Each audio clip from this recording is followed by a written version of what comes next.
chầm vào đường yêu, nên khi ưu tư thật nhiều. Đôi khi hỏi lòng chuyện lâu dài yêu có vui không?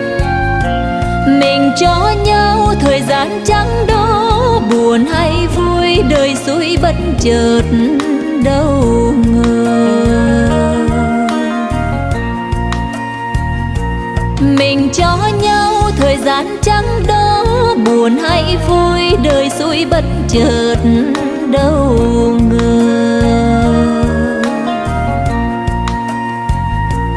Mình cho nhau thời gian chẳng đó, buồn hay vui đời xui bất chợt đâu ngờ.